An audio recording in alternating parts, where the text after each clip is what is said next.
अस्सलामुअलैकुम रहमतुल्लाहि व बरकातुहू। डियर स्टूडेंट्स, उम्मीद है आप सब खैरियत से होंगे। स्टूडेंट्स, आज की इस वीडियो में हम बात करेंगे क्वेश्चन नंबर 4। उसमें चैप्टर शामिल हैं चैप्टर नंबर 10, 11, 12, 13। तो ये लास्ट पोर्शन है हमारा शॉर्ट क्वेश्चंस का। मैं उम्मीद करता हूँ कि आपने वो पिछले क्वेश्चन नंबर 2 और 3 की वीडियो देख ली होंगी। जिन स्टूडेंट्स ने भी ये वाली वीडियो देख ली उसके 75 में से 75 नंबर कन्फर्म है, क्योंकि स्टूडेंट्स आपको अंदाज़ा हो जाएगा कि ये क्वेश्चन कहाँ से आ रहे हैं, कैसे लिए जा रहे हैं। और मैंने क्योंकि 5-5, 6-6 पोर्शन बना लिए हैं, तो आलमोस्ट आपका हो भी सकता है कि सारे का सारा पेपर इन्हीं में से ही आ जाए। तो आपने इन्हीं की तैयारी बार बार तरीके से, अच्छे तरीके से करनी है। और एक और बात यह है कि आपने फिर इनसे रिलेटेड जो सवाल दिए हुए हैं एक्सरसाइजेज में उनको भी कर लेना। तो आज हम चलते हैं क्वेश्चन नंबर 4 की तरफ। देखिए स्टूडेंट, क्वेश्चन नंबर 4 के अंदर हमारे पास जो चैप्टर शामिल होंगे वो होंगे चैप्टर नंबर 10, 11, 12, 13। चैप्टर नंबर 10 में से आपके 2 शॉर्ट क्वेश्चन आने हैं, चैप्टर 11 से भी 2 आने हैं, 12 से 3 आने हैं, 13 से भी 2 आने हैं। ठीक हो गया स्टूडेंट?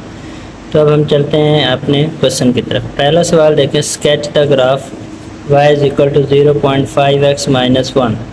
अब देखिए स्टूडेंट, इन ग्राफ्स को हमने बड़े डिटेल से चैप्टर नंबर 10 के अंदर समझा हुआ है। ग्राफ वाले जितने भी सवाल हैं आपके 2 शॉर्ट क्वेश्चन आने के चांसेस हैं। तो आप जस्ट वो एक छोटी सी वीडियो, शॉर्ट वीडियो भी बनी हुई है और 10.1 कंप्लीट सॉल्व भी की हुई है। तो आप ये जो सवाल हैं वो आप वहाँ से उन वीडियोस को देख के कर सकते हैं। यानी चैप्टर 10 के ऊपर मैंने एक पूरी वीडियो बनाई हुई है, तो वो जो ग्राफ हैं आप वहाँ से देख सकते हैं उनको। तो यहाँ पे देखें कुछ ग्राफ यहाँ पे ग्राफिकली जो आपके आंसर्स में भी बने हुए हैं। तो देखें y is equal to 3x minus 5 का ग्राफ ये हमारे पास कट कर रहा है। y is equal to minus 2x plus 8 का ग्राफ, ठीक है, ये लीनियर फंक्शन के ग्राफ है। तो लीनियर फंक्शन, अब 0.5x माइनस 1 का ग्राफ ये कट कर रहा है। ठीक है, आपने कैसी वैल्यूज़ लेनी है, टेबल कैसे बनाना है, वो सारा कुछ मैंने 10.1 में सिखाया हुआ है। तो एक छोटा सा काम करना है, मतलब आपने कैलकुलेटर ही यूज़ करना है इसमें और ग्राफ बनाना है। बस ये काम आप कर लेंगे तो आपके ये 2 शॉर्ट क्वेश्चन कवर हो जाने हैं। अब हम चलते हैं next, plot the graph y is equal to 4 raise to power x। तो इसका भी ग्राफ आपके पास बना हुआ है वीडियो में, तो वहाँ से आप चेक कर सकते हैं। यहाँ पे भी आप देख सकते हैं ये बनाया हुआ है y is equal to 4 raise to power x का ग्राफ। ये ऐसे जाके फिर ऊपर चला जाता है। क्लियर हो गया स्टूडेंट? अब हम चलते हैं नेक्स्ट पार्ट की तरफ। अब ये पहले 2 शॉर्ट क्वेश्चन आपके चैप्टर 10 में से थे। फिर पार्ट 3 देखें, construct a triangle of side 5.3 centimetre, 5.9 centimetre and 6.2 centimetre. अब इसको हम कैसे बनाएंगे देख लेते हैं स्टूडेंट। आपको 3 लेंथ दी हुई है, 5.3 सेंटीमीटर, 5.9 सेंटीमीटर, 6.2 सेंटीमीटर। कोशिश करें कि जो सबसे बड़ी लेंथ है उसको आपने बेस बना लेनी है। अब आप इसको कोई नाम दे दें AB। Clear student? अब आपने क्या करना है स्टूडेंट, यहाँ पर A पे अपनी कंपस को रखना है और 5.3 सेंटीमीटर की आर्क लगानी है ऐसे। फिर आपने B पर रखना है और 5.9 सेंटीमीटर की आर्क लगानी है। फिर उन दोनों पॉइंट्स को आपने क्या कर देना है, ज्वाइन। तो ये आपके एक ट्रायंगल बन गई, इसको नाम दे देना है ABC, एक ट्रायंगल है। अब इसमें क्या होता है स्टूडेंट कि आपको इसका लिखना भी पड़ता है स्टेप ऑफ कंस्ट्रक्शन। तो 1 नंबर का आपके पास इसकी डायग्राम होती है और 1 नंबर का स्टेप ऑफ कंस्ट्रक्शन होता है। मतलब आपने पहला स्टेप क्या किया, ड्रा 6.2 सेंटीमीटर लाइन AB। उसके बाद आपने क्या करना है, taking A as a center, point A as a center, draw an arc of radius 5.3 centimeter. फिर आपने दोबारा कहना है, taking B as a center, draw another arc of radius 5.9 centimeter which cut the previous arc at point C, join A with C, B with C। Hence required triangle ABC।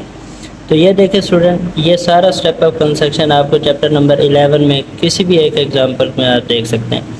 या तो वो आपसे ये तीनों side दे के कहेगा कि एक ट्राइंगल बनाए, या वो आपको दो साइड एक एंगल देगा। अगर दो साइड एक एंगल दे तो पहले आपने बड़ी साइड को बेस बना देना है, फिर एंगल जो देगा उसको आपने ड्रा करना है। एंगल ड्रा करने के बाद आपने उस पॉइंट से वो जो दूसरा पॉइंट होगा वो आपने ज्वाइन कर देना है। तो इस तरीके से आपकी ट्रायंगल बन जाएगी। तो मैं उम्मीद करूँगा ये आपको समझ आ गया होगा। उसके बाद चलते हैं next, define centroid, point of concurrency of medians, यानी मीडियन से जो पॉइंट ऑफ कंकरेंसी बनती है उसको हम क्या बोलते हैं स्टूडेंट, सेंट्रॉइड। देखिएगा इसकी डायग्राम आप बना लें बेशक। ये एक ट्रायंगल है। अब इस ट्रायंगल से अब मीडियन हम पहले बनाएंगे। मीडियन क्या होता है, किसी भी वर्टेक्स से अपोजिट साइड पे 90 का एंगल आपने ड्रॉ करना है।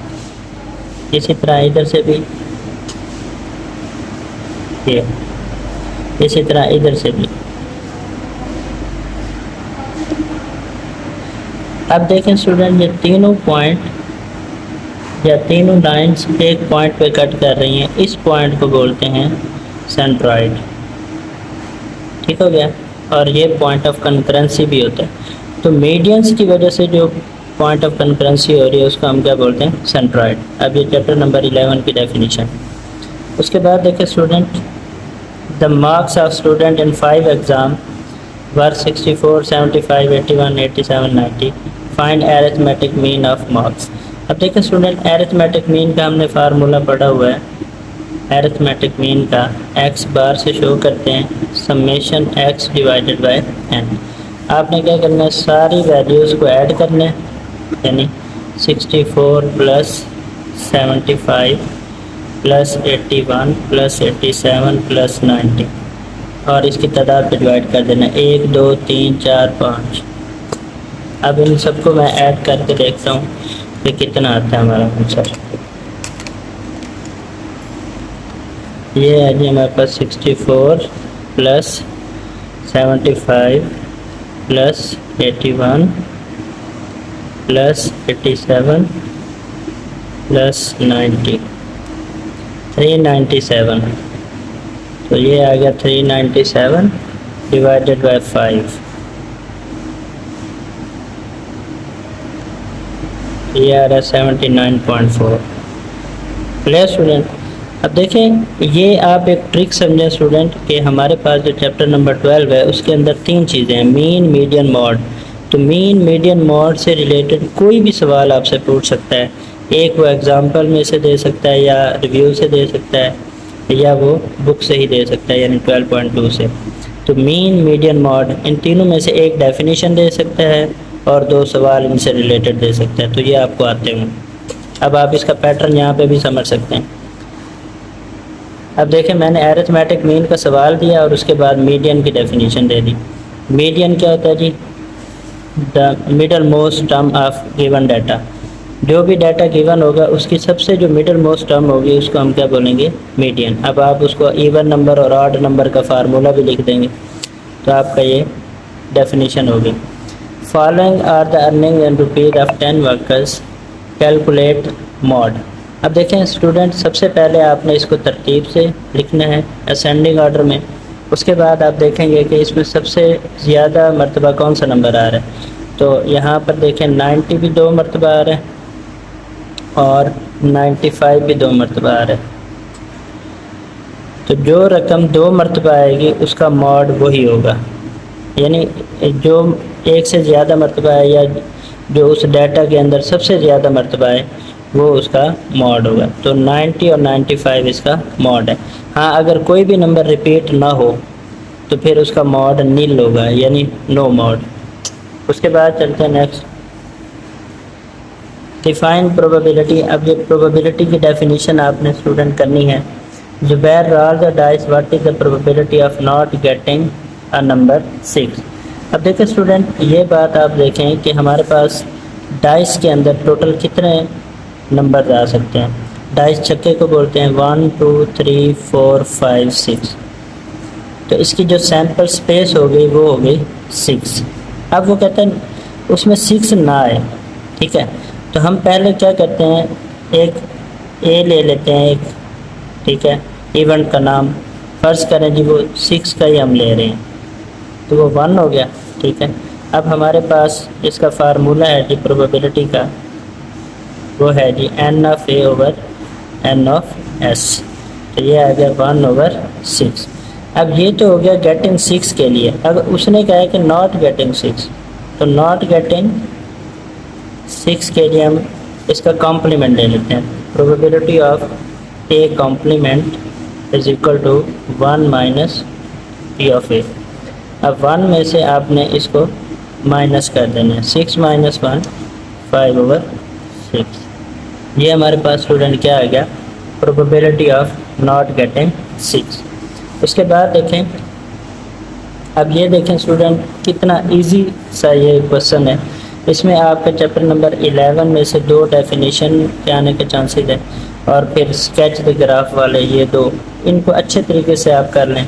बाकी मीन मीडियन मॉड से रिलेटेड 3 पार्ट और प्रोबेबिलिटी और जो हमारे पास रिलेटिव फ्रीक्वेंसी वाले सवाल आते हैं, इस तरह के पैटर्न से पूछे जा सकते हैं।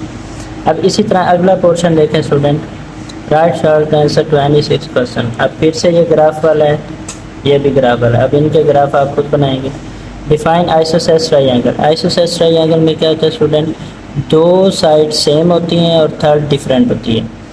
तो ये आपने अच्छे तरीके से करना है। ये आपके चैप्टर नंबर 11 का जो फर्स्ट पेज है उसमें एक छोटा सा टेबल बना हुआ है, खाना बना हुआ है, और उसके अंदर मुख्तलिफ डेफिनेशन है, जिसमें equilateral triangle, isosceles triangle, scalene triangle, acute triangle, right triangle, obtuse triangle. तो उनकी डेफिनेशन आपने लाजमी अच्छे से कर लेनी है, उसमें से एक बार पूछी जा सकती है। नेक्स्ट है डिफाइन आर्थो सेंटर। तो आर्थो सेंटर क्या होता है, देखिए स्टूडेंट, अभी हमने सेंट्रॉइड की डेफिनेशन में देखा था कि मीडियंस की जो पॉइंट ऑफ कंकरेंसी होती है वो सेंट्रॉइड होती है। इसी तरह आल्टीट्यूड की जो पॉइंट ऑफ कंकरेंसी होती है, point of concurrency by altitude, जो आल्टीट्यूड से बनना है। अब आल्टीट्यूड क्या होता है कि वर्टेक्स से अपोजिट साइड पे मिलता है। अब वो 90 का एंगल बनाए या ना बनाए ये उससे फ़र्क नहीं पड़ता, लेकिन मीडियन में मिडल टर्म में जाके मिलता है, यानी अगली लाइन के मिड पॉइंट में मिलता है और 90 का एंगल बनाता है। इसी तरह यहाँ पे अब ये तीनों मैंने आल्टीट्यूड ड्रा किए, तो आल्टीट्यूड से जो ये पॉइंट ऑफ कंकरेंसी मिल रही है इसको हम क्या बोलते हैं student, ortho centre. Ortho centre, तो ये डेफिनेशन भी आपको बुक से मिल जाएगी चैप्टर नंबर 11 के अंदर। उसके बाद आ जाए student next, define mod, the most repeated value in the given data, ठीक है, या most occurring value in the given data, ये क्या होता है स्टूडेंट, मॉड। तो ये डेफिनेशन आपने अच्छे तरीके से कर लेनी है, और इसका आप ग्रुप डाटा का फार्मूला भी लिख सकते हैं। 5 numbers are 1 4 0 7 9, find their mean, median and mode। अच्छा जी, 1 4 0 7 9, 1 4 0 7 9। अब ये सवाल हमें गिवन है, इसका हमने 3 चीज़ें फाइंड करनी है। पहले मीन का है, मीन और अरिथमेटिक मीन सेम होता है स्टूडेंट, तो मीन का क्या फार्मूला पड़ा, summation x divided by n। तो इन सबको ऐड करें, 1 + 4 + 0 + 7 + 9, 16 4 20 और 1 21, डिवाइडेड बाय 1 2 3 4 5। तो 5 पे डिवाइड कर दे तो स्टूडेंट ये आ जाएगा 4.2, ये आपका आ गया मीन। अब उसने कहा है कि इसका मीडियन निकालो, तो मीडियन का स्टूडेंट क्या फार्मूला होता है, ऑड नंबर के लिए n + 1/2th टर्म। ठीक हो गया। आपने सबसे पहले इस डाटा को असेंडिंग ऑर्डर में लिखना है, 0 1 4 7 9। असेंडिंग ऑर्डर में अगर नहीं लिखेंगे तो आपका जवाब गलत होगा, तो इसलिए पहले असेंडिंग ऑर्डर में लिखना है, और उसके बाद अब आप इस फार्मूले में पुट कर दें n + 1/2th टर्म।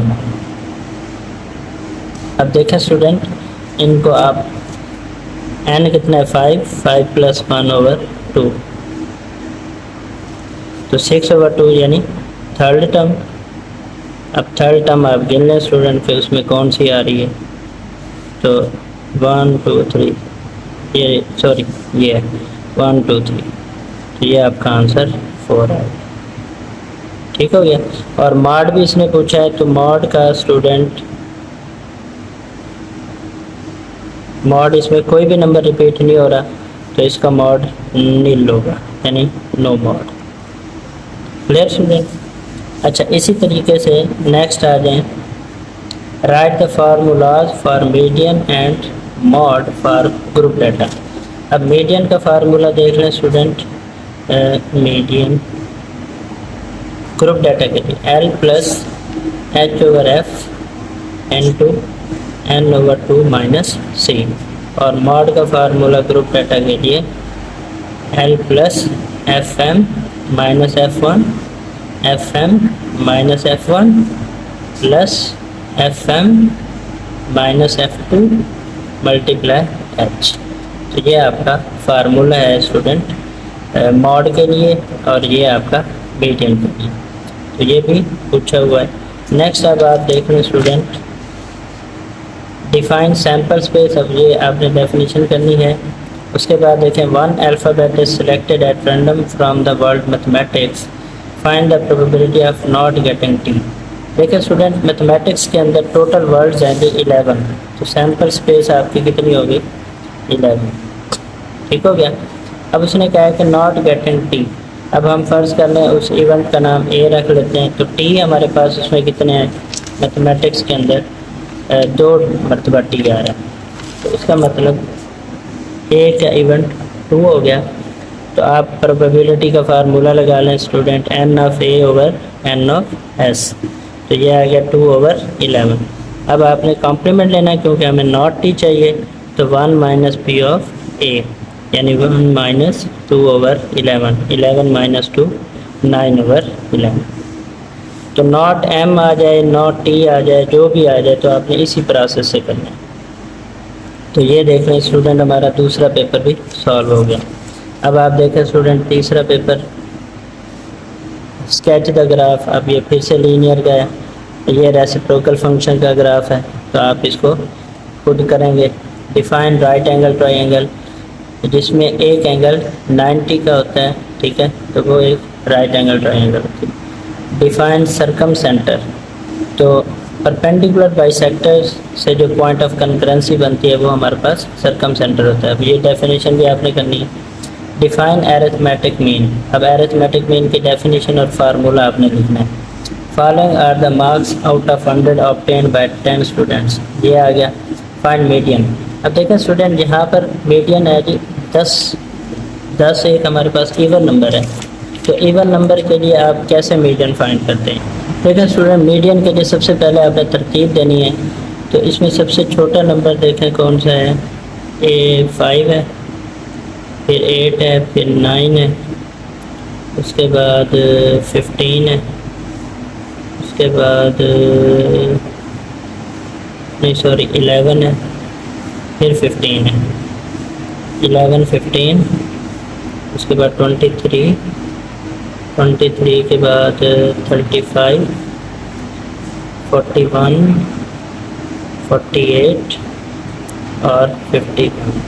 अब आप तसल्ली के लिए गिन लिया करें कि 10 हैं, 1 2 3 4 5 6 7 8 9 10, तो ये पूरे हैं। अब हमें मीडियन का इवन नंबर का क्या फार्मूला देखना है?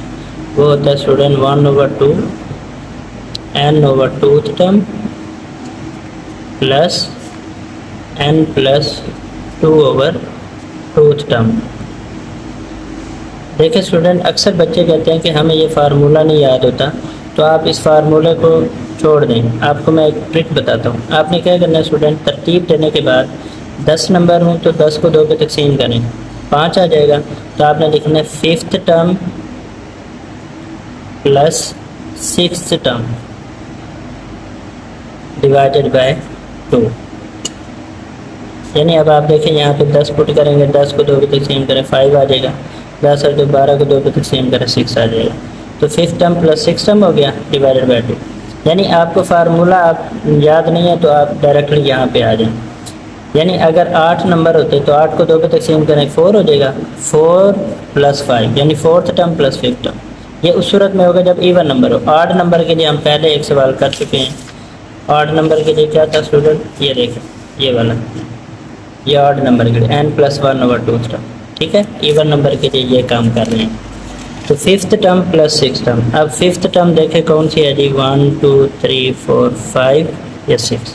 तो 15 + 23 डिवाइडेड बाय 2, 5 और 3 8, 2 और 1 3, 38 को 2 पे तकसीम करें 19। तो ये इसका मीडियन आएगा। Clear student. नेक्स्ट देखें जी, the arithmetic mean of 45 number is 80, find their sum. बहुत ही इंपॉर्टेंट सवाल है स्टूडेंट। अरिथमेटिक मीन का फार्मूला क्या था, समेशन x/n। तो arithmetic mean of 45 number is 80, यानी अरिथमेटिक मीन आपको 80 दिया हुआ है, वो कहता है सम फाइंड करो। अब ये सम है तो नंबर कितने हैं जी, 45। तो अब आप क्या करें, ये 45 डिवाइड हो रहा है, इधर जाके मल्टीप्लाई हो जाएगा। तो 80 × 45, तो 80 को मल्टीप्लाई करें स्टूडेंट 45 से, 80 × 45, तो ये आ गया 3600। Clear student. उसके बाद देखें नेक्स्ट है जी, if 2 fair dice are rolled, यानी अक्सर पेयर ऑफ डाइस भी कहते हैं, 2 भी कह सकते हैं, ठीक है। Rolled, what is the probability of getting not 66। देखिए स्टूडेंट, मैं आपको दिखाता हूँ कि 66 की जो प्रोबेबिलिटी होती है वो किस तरह की होती है। यानी आपने प्रोबेबिलिटी जब निकालनी है, ये देखें, जब पेयर ऑफ डाइस की प्रोबेबिलिटी, तो ये 36 बनेंगे। अब इसमें 66 एक मरतबा आ रहा है, ये देखें, उसने कहा है कि नॉट गेटिंग 66।